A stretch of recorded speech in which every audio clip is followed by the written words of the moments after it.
안녕하세요. 강동선 AB의 아동발달연구소 소장 강동선입니다. 오늘 제가 알려드릴 부분은 장애인과 특수교육 대상자의 비교입니다. 장애인 복지법과 특수교육법에 대한 비교가 될 수도 있을 것 같은데요.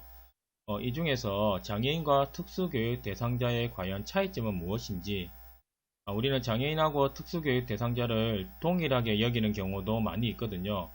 그런 경우에 대해서 우리가 잘 이해하고, 분명히 장애인 복지법에서 말하는 장애인과 특수교육법에서 말하는 특수교육 대상자에는 공통점도 있지만 차이점이 있습니다. 이거에 대해서 조금 더 명확하게 알게 된다면 앞으로 이런 장애인과 특수교육 대상자에 대한 지원의 차이점에 대해서도 잘 변별할 수 있지 않을까라는 생각이 듭니다. 자, 그러면 첫 번째 우리가 장애인 복지법하고 특수교육법에 대한 이야기할 때 장애인과 특수교육 대상자 결국 차이점이 뭐냐라고 하면은 목적의 차이를 우리는 이야기할 수 있습니다. 자, 우선 장애인 복지법에 대한 목적을 한번 볼까요? 장애인 복지법은 이 장애인 복지법에 나오는 목적에 대한 내용을 제가 가져온 겁니다. 큰 이제 제가 빨간색을 한 부분만 한번 보면요. 장애 발생 예방, 그리고 의료, 교육, 직업 재활, 생활 환경 개선에 대하여 사업을 정해가지고 장애인 복지 대책을 추진하는 겁니다. 이걸 통해가지고 이제 복지와 사회활동 참여 정진의 사회 통합의 이바지함을 목적으로 한다 되어 있습니다. 그러니까 우리가 장애인, 특히 우리가 장애인이라고 지정되는 15가지 경우가 있는데, 이렇게 장애인으로 지정이 되면은 우리가 일반적인 삶을 살아가기가 쉽지 않을 수가 있어요. 그래서 우선적인 목적은 이 장애 발생을 예방하는 것이지만은, 이렇게 장애인으로서 복지 카드를 가지게 되는, 결국 장애인으로서 지정이 되면은 이제 의료나 교육이나 직업 재활, 생활 환경 개선과 관련해서 많은 복지적인 지원이 필요하거든요. 그러려면은 우리는 장애인 복지법에서 말하는 15가지 장애 기준을 가지고 있어야 됩니다. 그 15가지 장애의 기준을 가지고 있으면은 복지법에서 이러한 지원을 통해 가지고 사회에 조금 더 통합적이고 같이 살아갈 수 있는 복지 지원 정책에 대해서 많은 지원을 하게 된다는 겁니다. 특수교육 대상자에 대해서는 특수교육법에 나와 있는데요. 우리는 장애인 등에 대한 특수교육법이라고도 이야기합니다. 그 목적을 잘 보시면은 장애인 및 특별한 교육적 요구가 있는 사람에게 통합된 교육 환경을 제공합니다. 그리고 이거는 장애 유형과 장애 정도를 고려해야 되고요. 자아 실현과 사회 통합을 하는 데 기여합니다.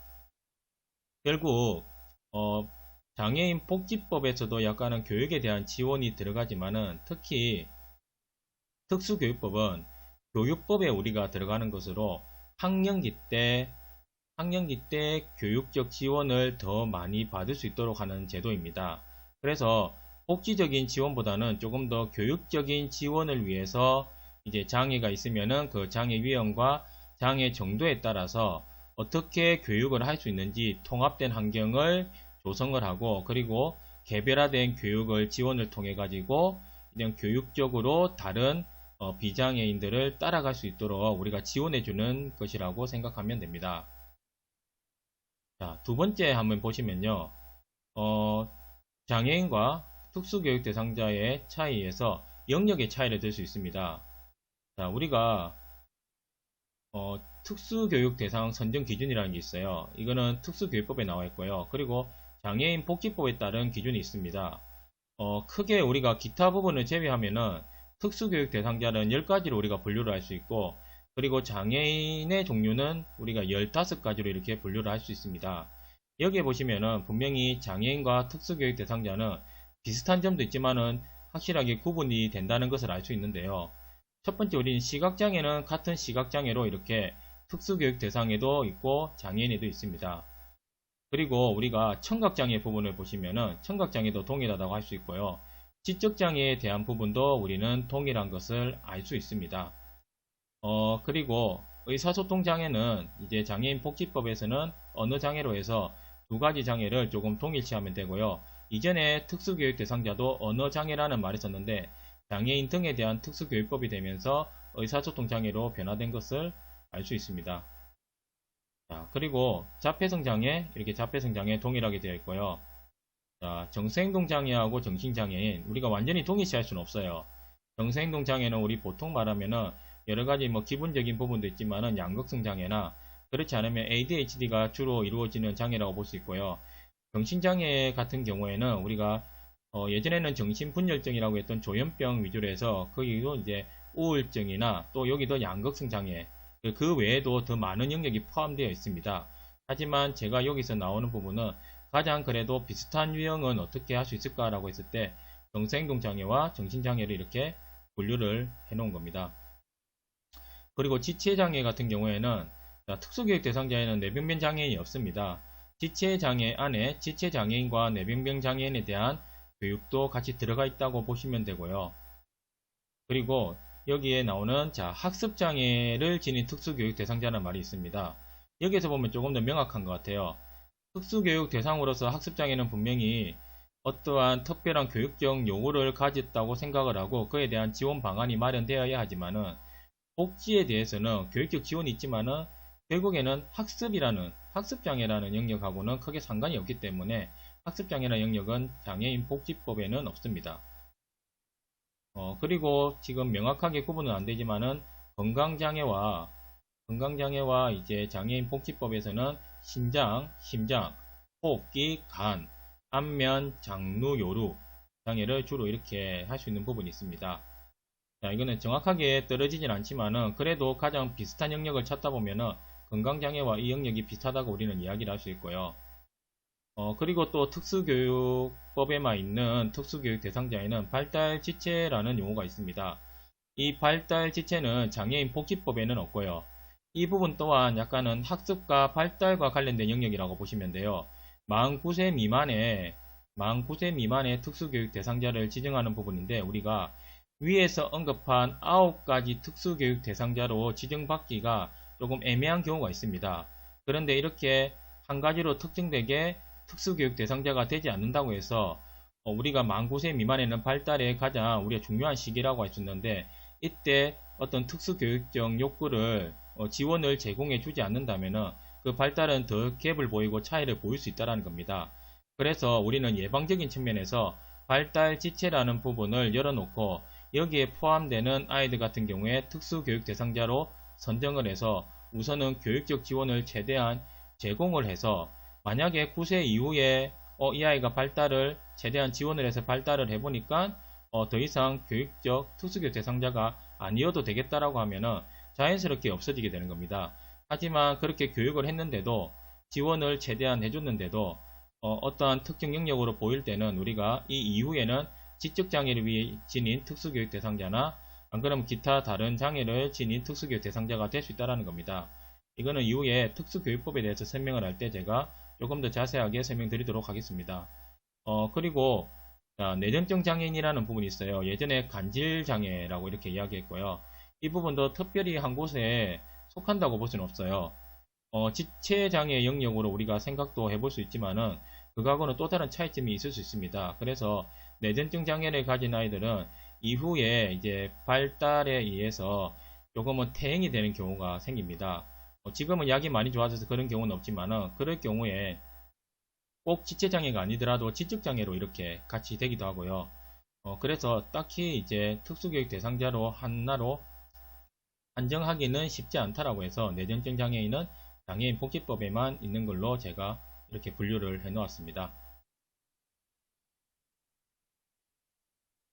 그러면 우리가 여기서 조금 더 알고 가면 좋을 것 같은 거는 장애인구라는 거죠. 장애인구에 우리가 보통 이야기하는 거는 복지법에서 말하는 장애인구를 이야기합니다.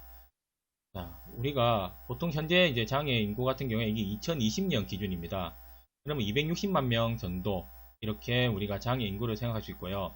대부분 지체장애 그리고 뇌병변, 시각, 청각도 있지만은 지체가 좀 상당수를 차지하고 있고 우리가 신체적인 장애라고 하는 부분들이 많이 작용하고 있어요. 우리가 지적장애, 자폐성장애, 정신장애를 제외하고는 우리가 신체장애라고 이렇게 할 수 있는데 신체장애가 한 88% 이상 이렇게 차지한다고 보시면 됩니다.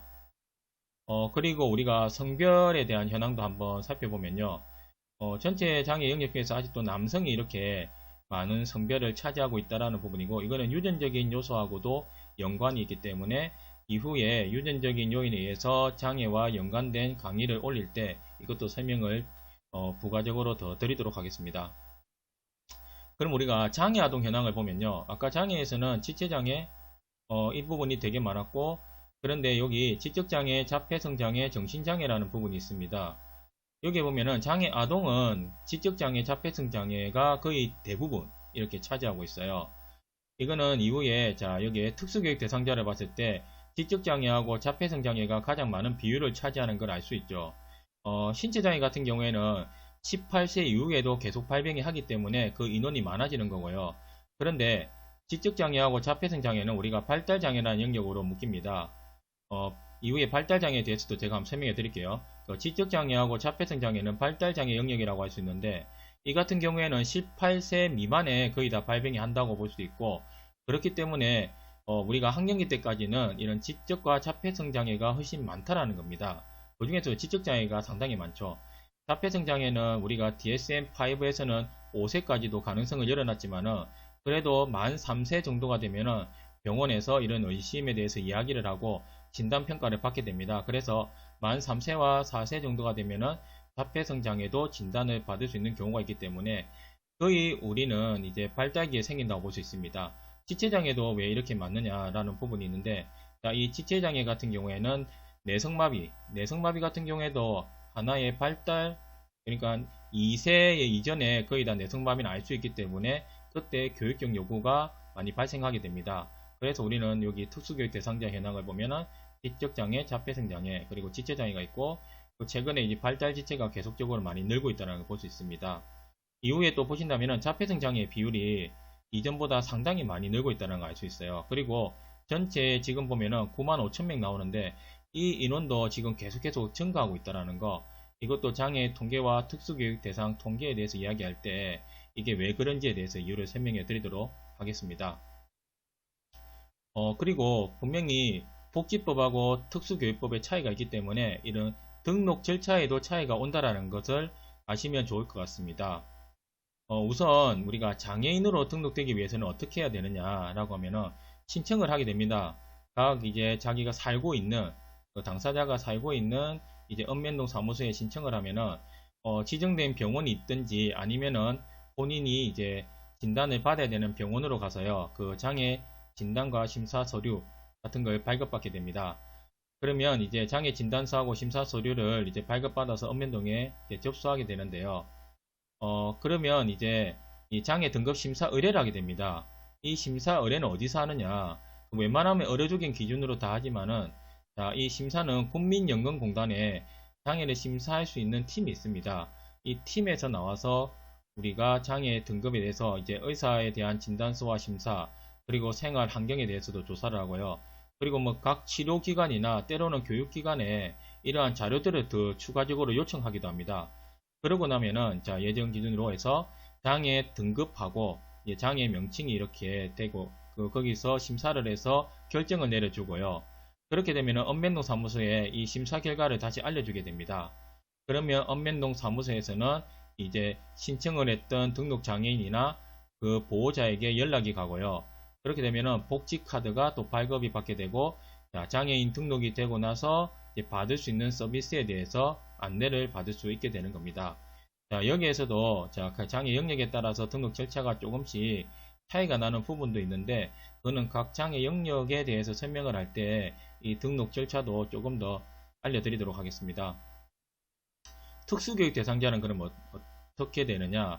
교육법이기 때문에 학교 안에 교육기관에서 이루어진다는 겁니다. 분명히 여기서 한 가지 말씀드리자면은, 여기서도 평가를 할 때 장애인 복지 카드가 있는지 없는지는 상당히 중요시하게 여겨요.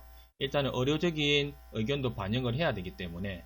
그런데 아까 보면 장애인하고 특수교육 대상자 다른 부분도 있었고, 그리고 교육에서는 또 복지에서 말하는 의료적으로 말하는 장애인과 또 다른 측면을 많이 보거든요. 그것이 바로 교육적인 측면을 많이 본다는 겁니다. 우선 절차를 보시면요. 보호자나 이제 그 담임 선생님 될 수 있고 학교 장애 명의로 해가지고 보호자의 동의를 얻으면은 그걸 이제 신청을 하게 됩니다. 교육청 쪽에.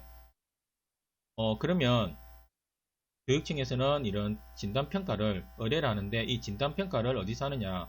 특수교육지원센터에 근무하고 있는 특수교사와 치료사 선생님께서 그 영역에 맞게 그 학생 집을 방문한다든지 학교를 방문한다든지 해서 진단평가가 이루어져요. 그리고 거기에 대한 이제 평가 결과와 그리고 소견서를 적어 가지고 이게 이제 특수교육운영위원회에 이렇게 의뢰가 됩니다. 특수교육운영위원회에 의뢰가 되면은 그 평가 결과를 가지고 특수교육운영위원하고 이렇게 같이 협의를 하게 되고요. 그러면 여기에서 그 진단평가에 대한 질문도 하고 어떠한 점이 이건 어땠느냐 여러 가지에 대한 질문이 왔다 갔다 합니다.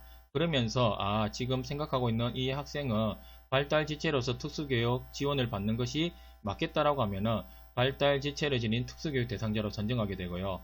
그 외에 정서행동 장애나 안 그러면 지적 장애를 지닌 특수교육 대상자로 선정하는 것이 맞겠다 싶으면 그렇게 되고, 그런데 이 검사 결과를 통해서 보니까 신청은 들어왔지만 그 기준에는 맞지 않는 것 같다 하면은 그거에 대해서 취소 결정을 하게 됩니다. 기존에 받았던 아이들은 취소 결정을 하게 되고요. 선정을 했을 때 그 선정을 해주지 않는 결과가 하게 되죠.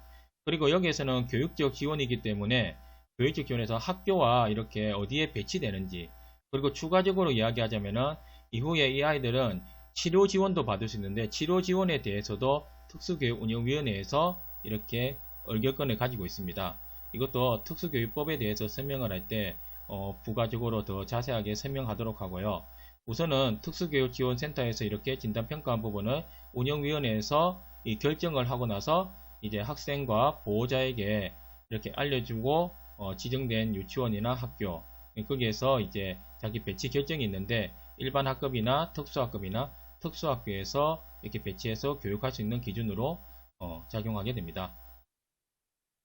마지막으로 네 번째, 우리가 복지법에 있는 장애인하고 특수교육법에 있는 특수교육 대상자하고의 차이를 한번 볼 때 등급의 차이가 있다는 겁니다. 지금은 등급이 없어요. 그래서 제가 가로 열고 닫고 해서 심한, 심하지 않는 이라는 말을 적었는데요. 이걸 한번 보시면은 심한 장애, 심하지 않는 장애로 지금은 분류를 하고 있습니다. 여기에 보면은 전체 장애가 이렇게 심하지 않는 장애가 많이 있는데 한번 여기서 눈여겨볼 부분은요. 우리가 특수교육 대상으로 할 수 있는 지적 자폐성 장애라는 부분, 성인이 될 수도 있어요. 지금 보면은 다 심한 장애로 이렇게 분류를 받고 있다는 겁니다. 이거에 대해서 설명을 드리면요.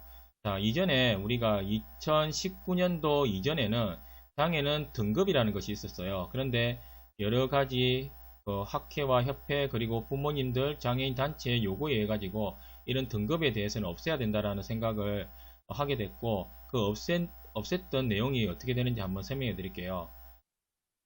우선은 여기에 보면요. 장애 유형별 등급 기준은 상이합니다. 지체장애는 1급에서 6급, 그리고 특정 등급이 없는 것도 있고 대부분 보면 1급에서 6급 사이에 이렇게 배치되어 있습니다. 그런데 제가 밑에 보시면은 지적 자폐성 정신장애 같은 경우에는 1급에서 3급으로 다, 이전에도 1급에서 3급으로 다 되어 있었다는 겁니다. 그런데 우리가 최근에 분류할 때는 1급에서 3급은 심한 장애로 이렇게 분류를 하고 있고요. 그리고 4급에서 6급은 심하지 않는 장애로 분류를 하고 있습니다. 그러니까 이전에도 4급에서 6급이 앞에 통계를 보면 알겠지만은 더 많은 인원을 차지했고요.